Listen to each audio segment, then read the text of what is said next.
Hoje tenho duas histórias para vos contar de dois processadores, de duas pessoas, dois de vocês que vieram ter até mim. Uma delas tem um final feliz e outra tem um final infeliz, uma má notícia que eu tive que dar a alguém. Isto tem a ver com processadores, com coisas que não funcionam, com coisas que se estragam, um bocadinho repetição daquilo que eu tenho tentado avisar e mostrado como resolver / prevenir. Mas este vídeo, para além de exemplos reais e recentes, vai ser um bocadinho chato se calhar, vai ser um bocadinho mais técnico. Para ti que és curioso, ainda não sabes muita coisa, estás a aprender, vai ser um vídeo muito interessante para ti porque vou-te mostrar coisas novas. Para ti que só queres coisas muito superficiais, obrigado na mesma, mas deixa o teu like que vai ver outro vídeo porque este vídeo vai ser um bocadinho chato e técnico, está bem? Se entre maçãs e pinguins nada te convence a deixar o velhinho e clássico Windows, é fácil. VPUR CD Keys, tens lá tudo. Windows 11, sem problema. Windows 10, mas vai acabar o suporte. Windows 10 LTC, by the way, o meu favorito, sem stress. Até o raio do Office de 1930, que até eu que estou a fazer publicidade não percebo porque é que eu acho de querer usar. Está lá, código H25, feito, copiar a chave, ativar e está andado de mota. Links na descrição. Boas bandidos, duas situações muito recentes, mas que saem um bocadinho do habitual e nessas situações eu gosto de trazer aqui para vídeo quando sai um bocadinho do habitual, ok? Para não estar sempre a repetir a mesma coisa, porque eu estou constantemente a fazer consultorias para vocês, que vocês contratam no site, computadores que me trazem até mim para eu fazer o serviço que for preciso, mas muita coisa é mais do mesmo, portanto eu não estou constantemente...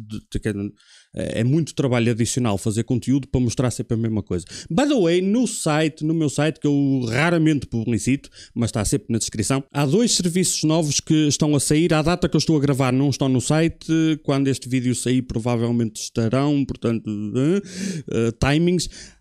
Dois serviços novos, um deles eu vou fazer quase de borla para perder dinheiro, mas primeiro vou-me divertir e depois, porque alguns de vocês, os que aceitarem pagar-me para isso, que é quase nada, vão fazer de cobaias. É uma experiência que eu estou a fazer, portanto no futuro esse serviço ou vai desaparecer ou vai aumentar de preço, mas é algo que eu estou a fazer primeiramente com gosto e talvez, só talvez, conseguir alguns no futuro rentabilizar isso. O outro serviço é caro para caraças, mas é uma coisa que alguns de vocês me pedem, eu não gosto de fazer.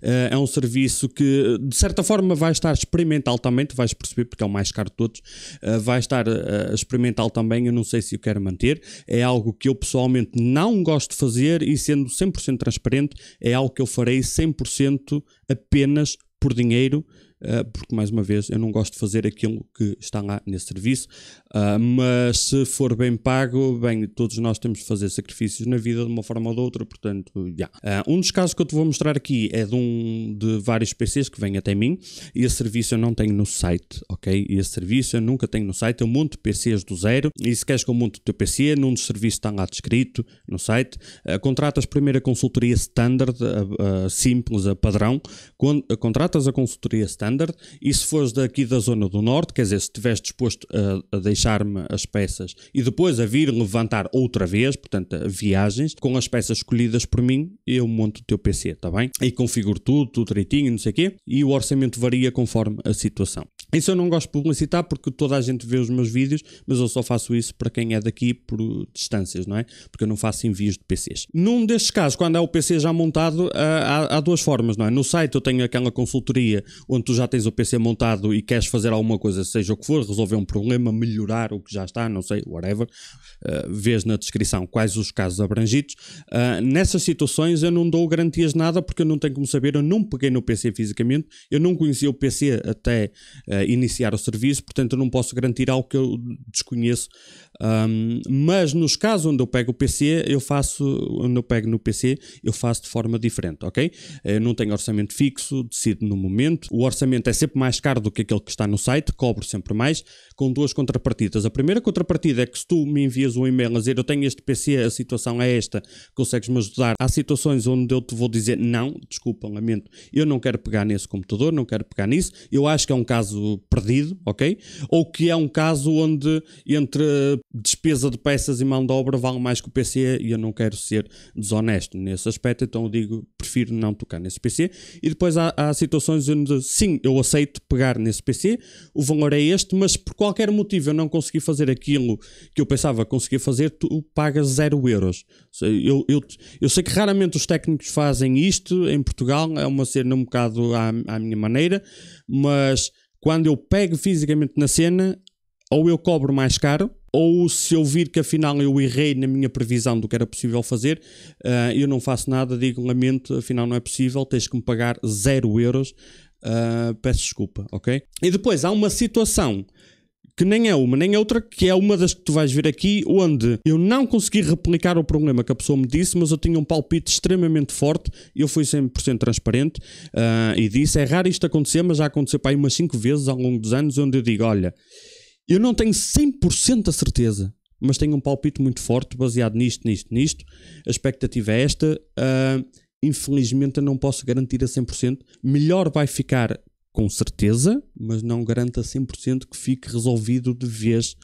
É um risco que tens que tomar. Aceitas na mesma? Vamos ao primeiro exemplo.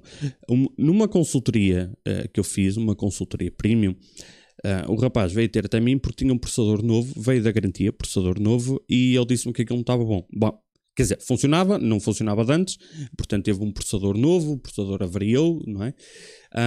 Teve um processador novo, mas alguma coisa não está bem, o PC aquece muito, faz muito barulho, o desempenho não está bom, whatever. Aquela coisa toda ajuda-me e ver o que é por isso. Sim senhor. Remotamente entro na cena, ok, vamos ver,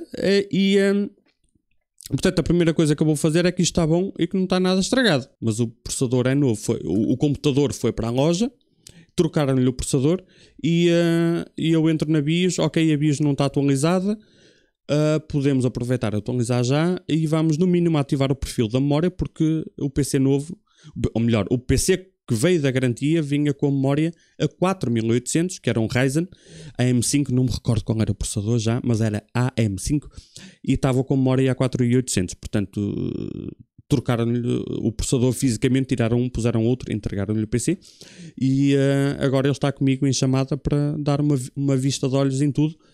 E assim que eu ativo o perfil XMP, vamos fazer uns testes básicos, não durou 10 minutos, o PC começou a crashar. O que aconteceu aqui é uma coisa que te pode acontecer a ti, se estiveres a tentar fazer para ti ou para os outros, que é isolar variáveis. É muito importante, quando estás a fazer um diagnóstico, tu isolares variáveis. O que aconteceu aqui é que o PC dele estava bom e começou a crashar. E como o PC foi montado em loja, veio montado em loja, ele levou para a garantia e a loja deu-lhe o PC de volta com um processador novo. Só que ao tirar fisicamente um processador e encaixar outro, o que vai acontecer é que a BIOS vai fazer reset. Então nós aqui temos duas variáveis. É muito importante, tu quando estás a fazer um diagnóstico, isolares variáveis, apenas uma de cada vez. Portanto, a BIOS fez reset, o problema desapareceu.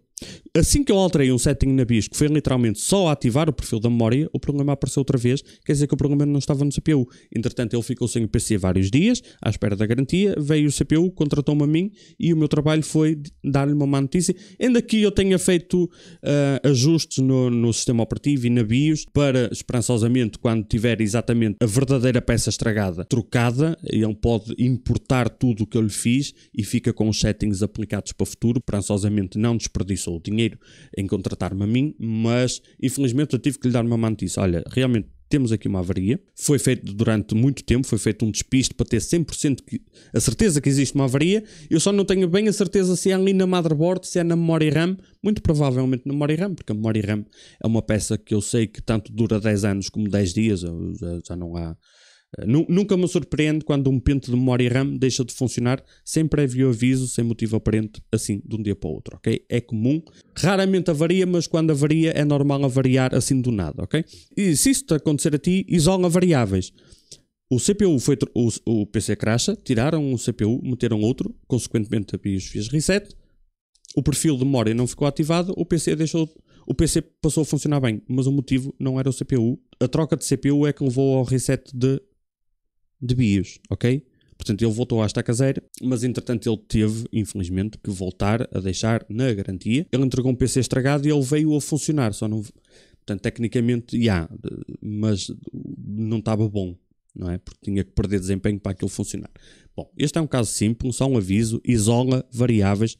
Se duas coisas mudaram ao mesmo tempo, cuidado, só pode mudar uma de cada vez para teres a certeza no diagnóstico. O segundo exemplo é muito recente, tem dias, à data que eu estou a gravar isto, muito recente, de um PC que chegou até mim. Em termos de montagem não vi ali nada e podemos dizer que aquele cabo não está ali muito bonitinho, mas do ponto de vista funcional, o PC tinha 0 erros de montagem, tudo perfeitinho, tudo muito bem. Inclusivamente, quem montou aquilo originalmente, que não foi o dono do PC, tinha-lhe instalado uma contact frame para melhorar um bocadinho as temperaturas do CPU. Tudo muito bem feito, mas o PC crashava aleatoriamente e normalmente fora de jogo. Não era em jogo, normalmente era fora de jogo. Bom, eu peguei nesse PC e o que aconteceu foi que eu tentei replicar os testes, porque é normal os processadores degradarem, não é? E se tu fores ao meu canal, eu tenho vários vídeos no passado. Este vídeo eu ensino-te, por exemplo, é um de muitos, onde eu te ensino a fazer afinações de processador para evitar a degradação, prevenir a degradação do CPU. Este aqui é com processador Intel, que eu digo este CPU não vai degradar, foi uma afinação que eu fiz. Isto é um exemplo de um CPU que degradou e eu explico mais algumas coisas. Este vídeo é uma lista que eu tenho com base na minha experiência de processadores que são mais ou menos prováveis de degradar e o porquê. E portanto este provavelmente seria um processador degradado também. Era um i7 13700KF, portanto os i7s e i9s de 13ª geração são muito prováveis de degradar, mas há outro problema que é muito mais traiçoeiro, que era o caso aqui, que é ele estar instável de origem, que parece que era o que estava aqui a acontecer. Bom, num espaço de algumas horas eu não consegui replicar o problema, portanto, sem conseguir replicar o problema é totalmente impossível fazer um diagnóstico com 100% de certeza. Só que houve uma informação, que por isso é que eu vos faço, dei-me informações, eu faço perguntas, não tenho medo de me dizer tudo. A informação não quer demais se eu te estou a tentar ajudar no teu PC, se é um caso bicudo, está bem? Uma informação que eu recebi que ajudou imenso e que me fez ter um palpite que eu, quase certeza que é isto, com base na minha experiência, foi que, alguns no tempo e no espaço, foram desativados os núcleos de eficiência para aumentar desempenho em jogos como o CSGO. O que é verdade, com alguns asteriscos, o que é verdade pode aumentar desempenho em algumas situações, desativando os núcleos de eficiência. Só que quando isso aconteceu, segundo a descrição da pessoa, o problema piorou, estava pior. Seu alto, que eu já sei o que é. Não com 100% de certeza, mas cá dentro tipo 99%. Vamos às partes chatas, está bem? Estamos aqui nas informações do processador e tu vês que ele tem um turbo máximo de 5.3, mas tem um turbo que afinal é o máximo, que não é o outro máximo, que é de 5.4. Isto não acontece em todos os núcleos e acontece só em situações específicas. E depois temos o consumo de energia, que é de 125 W e ao mesmo tempo é 253.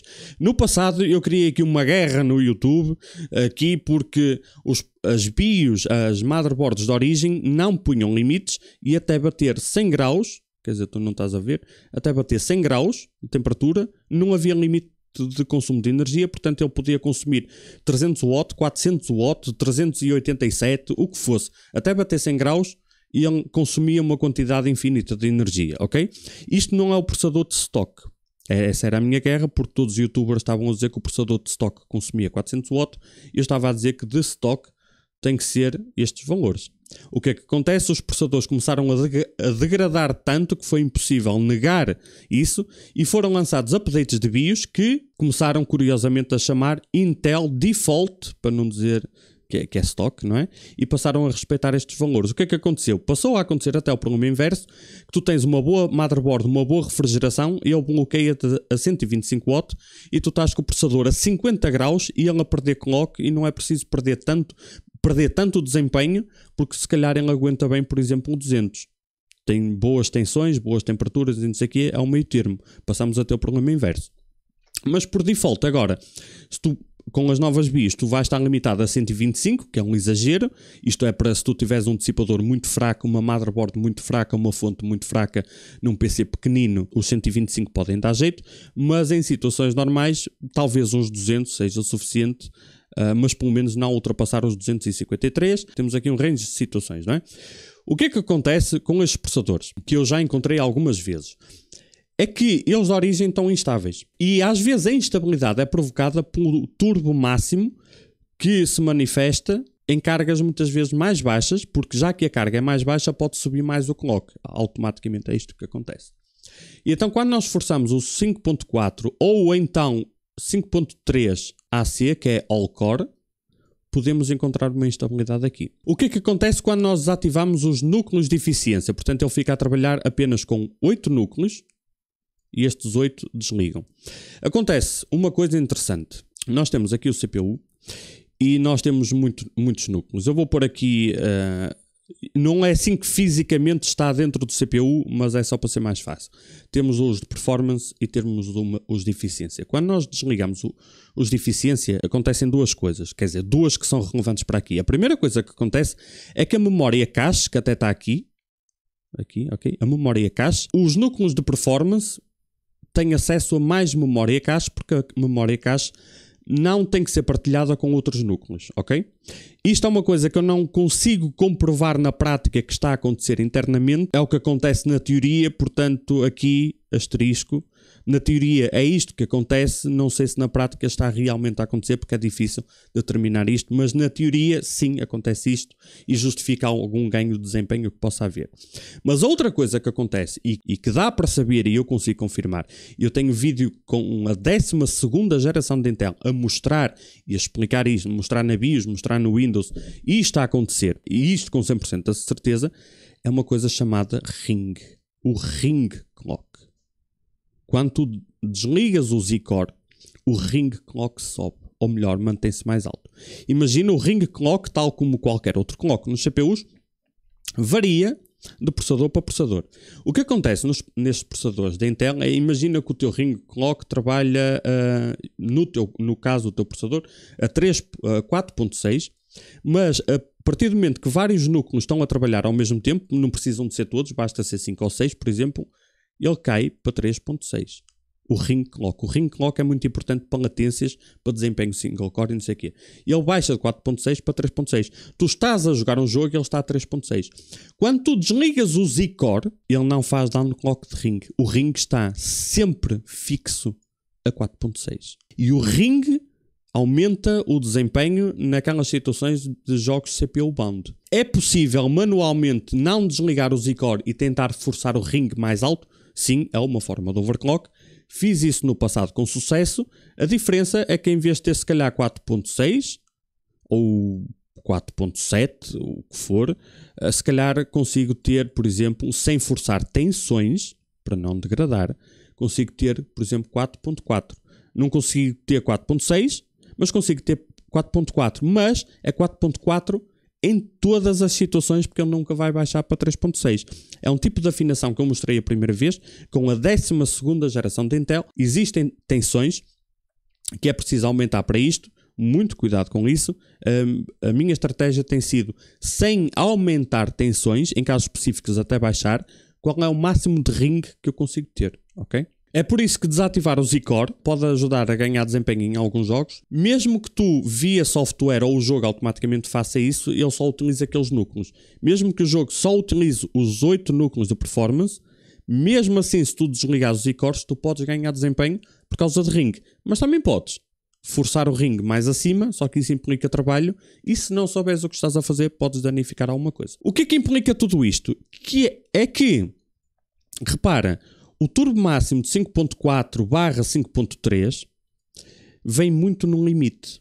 Os processadores vêm afinados no limite do que eles conseguem fazer. Quando alguma outra coisa faz com que o processador trabalhe ainda mais, consiga trabalhar ainda mais, lembra-te que o ring e a questão da cache faz aumentar o desempenho single core, significa que os núcleos, cada um deles vai ter que trabalhar mais. Portanto, se ele já está no limite daquilo que consegue fazer, quando tu aumentas o ring e aumentas a cache disponível para cada núcleo, significa que o núcleo do processador com o mesmo clock vai conseguir fazer mais trabalho. Consequentemente, vai se esforçar mais. Foi por isso que eu percebi aqui, ok, nós estamos com um problema que eu já encontrei no passado, com processadores novos a sair de caixa, onde ele de origem pode estar instável. Um exemplo que eu encontrei no passado também, não foi este, foi um processador, eu acho que era um i9, que na mesma geração de processadores, mas não é muito relevante aqui, que eu tinha que escolher uma de duas coisas. Ou melhor, sem afinação muito manual, havia uma de duas coisas que era possível fazer. Ou o processador trabalhava de stock, ou se desligava o perfil da memória, o XMP. Porque a partir do momento que se ativa o XMP, também esforça um bocadinho mais o CPU, esforça o controlador de memória. Mas se a memória trabalha mais rápido, contribui para o desempenho single core aumentar também. Percebem como é que tudo está relacionado? E então aquele processador, se ativasse o perfil de memória, ele ficava instável. Mas não ficava instável porque não aguentava a memória. Porque bastaria baixar um bocadinho o clock do CPU dos núcleos que ele já aguentava a memória. Só que depois chegas aqui e vês coisas como esta. Ok. Mas a Intel só garante 5600. Exatamente. Porque se não ativares o XMP, ou se ativares o XMP e baixares para 5600, o processador aguentaria. Só que a pessoa quer usar 6000 plus. Porque até é possível.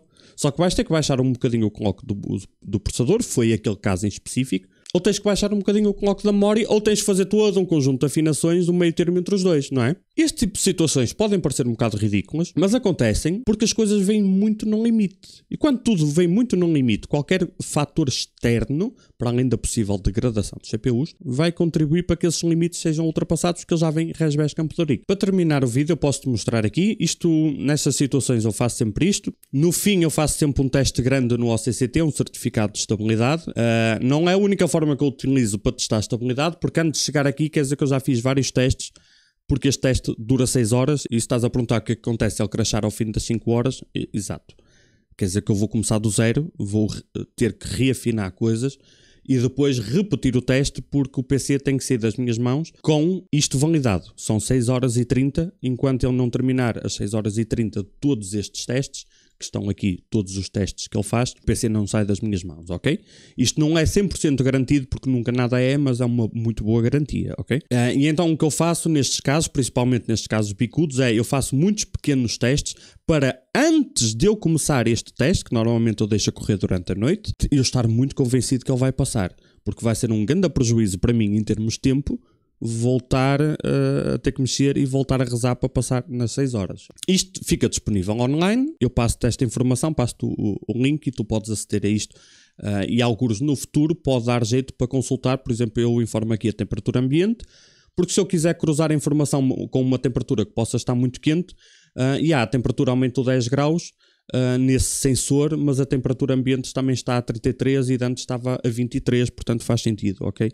Para ter um bocado de contexto, eu deixo sempre a temperatura ambiente aqui, isto é escrito à mão. E nós temos aqui esta ferramenta do OCCT que eu já tinha mostrado no passado, é fantástica, eu utilizo isto há muito tempo, tenho que pagar mensalmente, mas eu acho que o valor é mais que justo, principalmente para quem trabalha com isto. Eu tenho todos os sensores que ele detectou, não é? Todos os sensores, e tem todo o período para cada sensor. Por exemplo, eu aqui acho que tenho selecionado o package, certo? Package.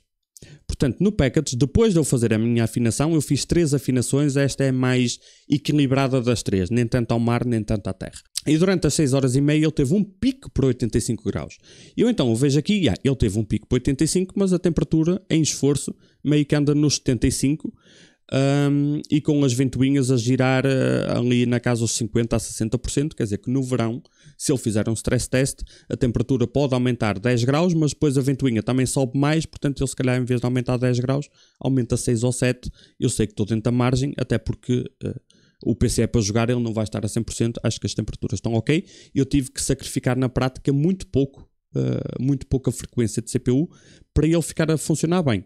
Se formos ver aqui, eu posso vir aqui e durante esses mesmos testes eu posso ver a que frequência é que ele esteve a trabalhar. Vou selecionar aqui o segundo núcleo, por exemplo, e eu vejo aqui em cima as frequências a que ele trabalhou o segundo núcleo. Nestas cargas muito altas ele baixa mais, porque eu estabeleci-lhe um limite de temperatura, de consumo de energia, não sei o quê. Aqui é mais levezinho, ele vai até aos 5.2.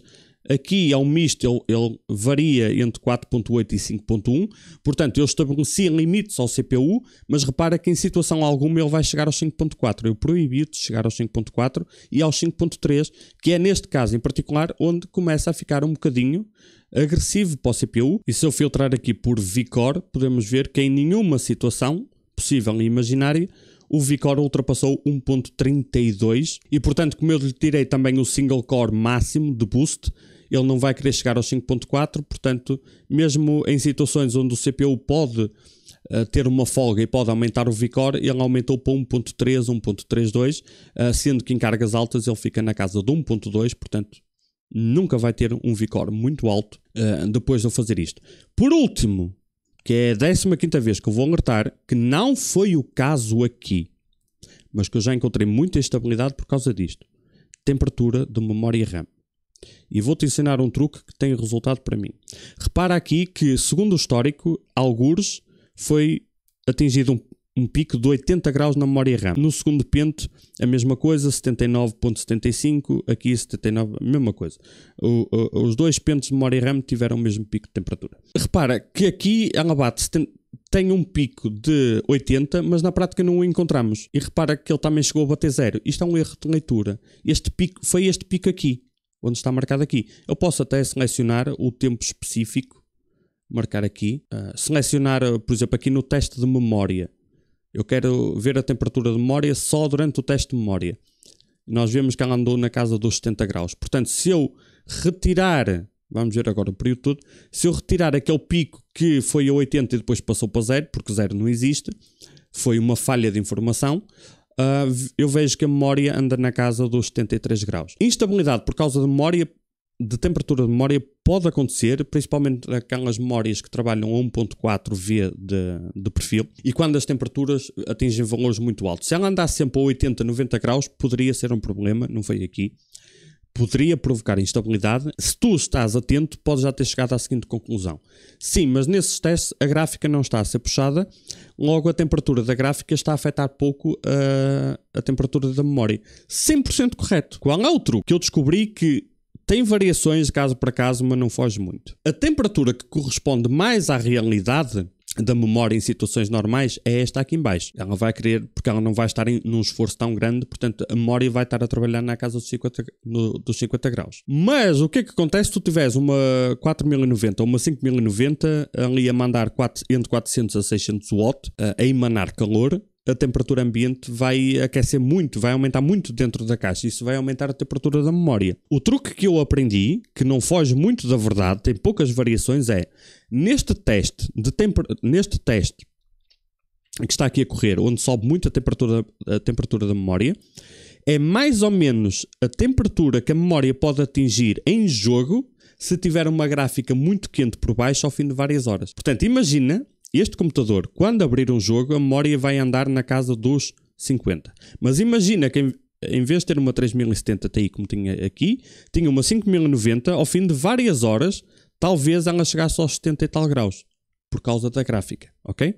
Portanto, eu com este teste, eu sei que na pior das hipóteses, com uma gráfica dessas, esta pode ser a temperatura dela. E eu já sei que se eu aqui vir 90 graus na memória, significa que em jogo, ao fim de muitas horas, pode bater 90 graus, portanto temos que fazer uma de duas coisas. Melhorar o airflow da caixa, fazer uma afinação na gráfica para ela aquecer menos, trocar de caixa, ou como eu gosto de fazer, e já mostrei vídeos disso, colocar uma mini ventoinha em cima da memória RAM e a temperatura cai entre 10 a 20 graus, dependendo de vários fatores, e problema resolvido por natureza. Já tive que fazer, não faço só por fazer, só por mostrar, mas já houve situações, eu fiz experiências para mim, mostrei em vídeo, e na vida real já tive que fazer isso algumas vezes, onde a solução do problema era colocar uma mini ventoinha na memória RAM e a instabilidade desapareceu. Voilà, magia, algumas motherboards passaram a vir agora com uma mini ventoinha e com um suportezinho para tu pôs uma ventoinha em cima da memória RAM. O que é estúpido é que isso só acontece nas motherboards que custam muitas centenas de euros. O que eu gosto de fazer é pegar em dois elásticos, como eu já mostrei em vídeo, numa ventoinha custa 5, 6 euros e faz o mesmo efeito. Não é preciso uma motherboard de 700 euros, é preciso uma motherboard normal, dois elásticos e uma ventoinha de 5 euros, está bem? E resolves o problema, se esse for o problema. Bandidos, eu sei que o vídeo foi longo, é um vídeo para ensinar, para partilhar casos reais, espero que tenha ajudado, vemo-nos no próximo vídeo, beijinhos à prima, tchau, tchau.